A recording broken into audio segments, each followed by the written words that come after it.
Hi guys, in this tutorial we'll talk about the most important question of exercise 13.1, question number 3। यहाँ पे इस question के अंदर mean दिया हुआ है, हमें पता करना है कि f की वैल्यू क्या होगी, f यानी मिसिंग फ्रीक्वेंसी। अब ये क्वेश्चन इम्पॉर्टेंट क्यों है? क्योंकि यहाँ पे मिसिंग फ्रीक्वेंसी दी हुई है और बहुत सारे बच्चों को यहाँ पे ट्रबल होती है कि how to find the missing frequency, और ये बोर्ड में बहुत ही बार पूछा गया और पूछा जाता है, इसलिए बहुत ही इंपॉर्टेंट है। चलिए देखते हैं इसको सॉल्व कैसे करेंगे। अब इसको सॉल्व करने के लिए हमारे पास थ्री डिफरेंट मेथड है, यानी हम मीन के जो थ्री डिफरेंट मेथड है उसमें से किसी को भी यूज कर सकते हैं।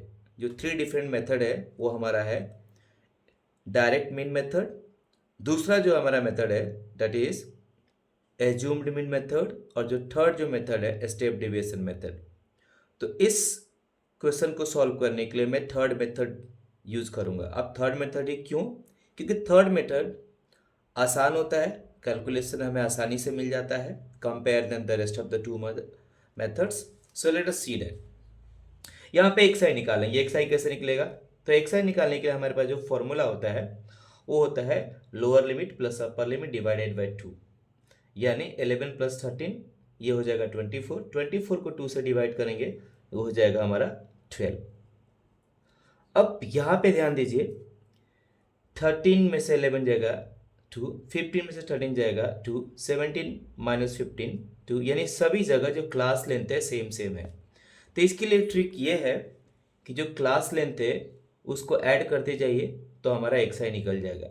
यानी 12 में 2 ऐड करेंगे ये हो जाएगा हमारा 14, 14 में 2 ऐड करेंगे हमारा 16, 16 में 2 ऐड करेंगे 18, 18 में 2 ऐड करेंगे हो जाएगा 20, 20 में 2 ऐड करेंगे 22, एंड 22 में 2 ऐड करेंगे 24।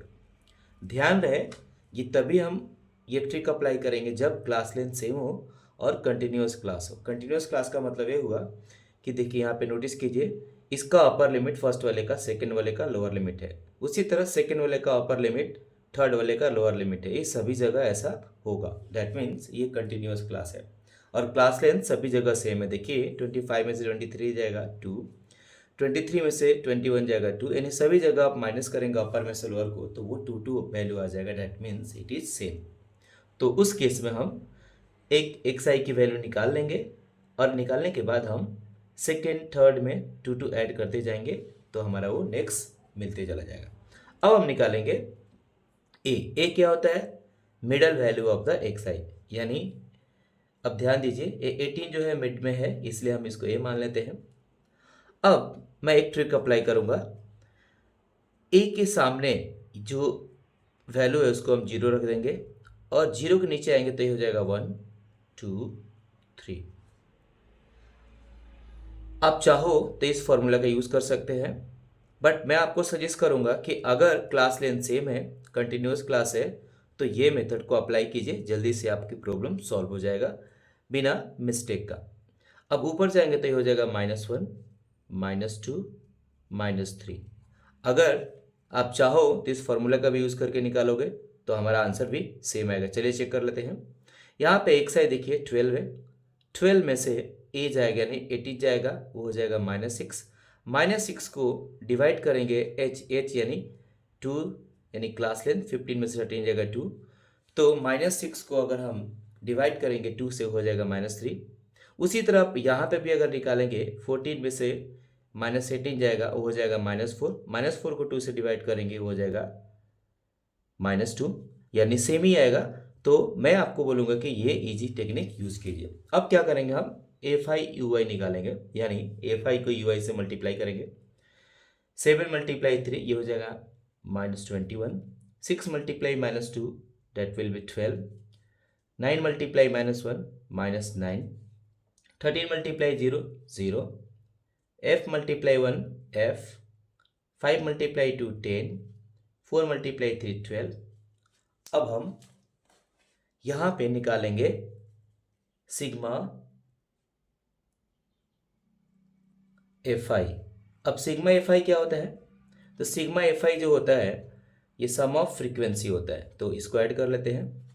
यहाँ पे देखिए 7 + 6 13, 13 + 9 ये हो जाएगा 22, 22 और 13 35 हो जाएगा, 35 + 5 40, 40 + 4 44, यानी हो जाएगा 44 और साथ में हमारा प्लस एफ।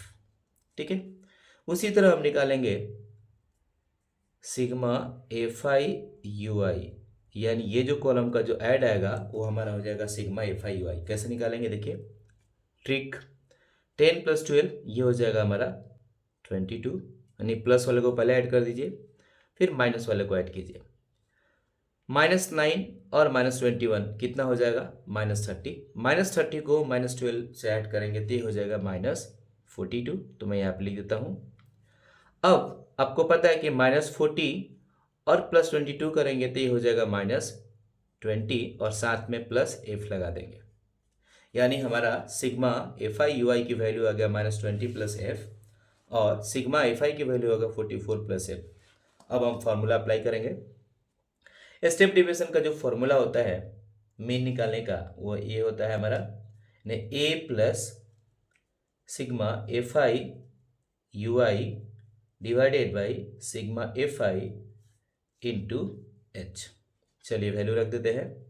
मीन की जो वैल्यू है वो दिया हुआ है हमारा यहाँ पे 18, तो हम यहाँ पर रख लेंगे 18 इज इक्वल टू ए की वैल्यू हमारा देख लीजिए यहाँ पे 18 है तो 18 लिख देंगे, plus sigma F I U I की वैल्यू हमारा है -20 plus F divided by sigma F I की जो वैल्यू है वो है हमारा 44 प्लस एफ। और एच की वैल्यू कैसे आएगा, तो क्लास लेंथ जो होता है एच की वैल्यू होता है, यानी कहीं पे भी आप अपर लिमिट में से लोअर लिमिट को माइनस कर दीजिए तो हमारा आंसर आएगा। देखिए यहाँ पे 25 में से 23 जाएगा 2 हो जाएगा, तो यहाँ पे हम 2 से मल्टीप्लाई कर देंगे। अब 18 यहाँ पे आएगा तो 18 minus 18 -20 plus F divided by 44 plus F into में हो जाएगा 2। अब 18 में से 18 जाएगा 0 और 0 मल्टीप्लाई ये 44 प्लस एफ यहाँ पे आ जाएगा इज इक्वल टू, यहाँ पे देखिए -20 प्लस एफ इंटू 2। अब 0 को किसी भी चीज़ से मल्टीप्लाई करेंगे तो क्या हो जाएगा 0 और ये 2 डिवाइड में आ जाएगा और यहाँ पे -20 प्लस एफ है। अब आपको पता है कि किसी भी फ्रैक्शन का अगर न्यूमरेटर 0 है तो रिजल्ट क्या आ जाता है 0, यानी ये हो जाएगा 0 is equal to -20 plus F. अब यहाँ पे देखिए 20 को इधर लेके आएंगे लेफ्ट साइड में तो ये हो जाएगा प्लस में, यानी 20 इज इक्वल टू एफ, यानी हमारा एफ की जो वैल्यू आ गया वो हो गया हमारा 20। ये हमें फाइंड करना था। आई होप आपको समझ में अच्छी तरह से आया होगा। Thank you.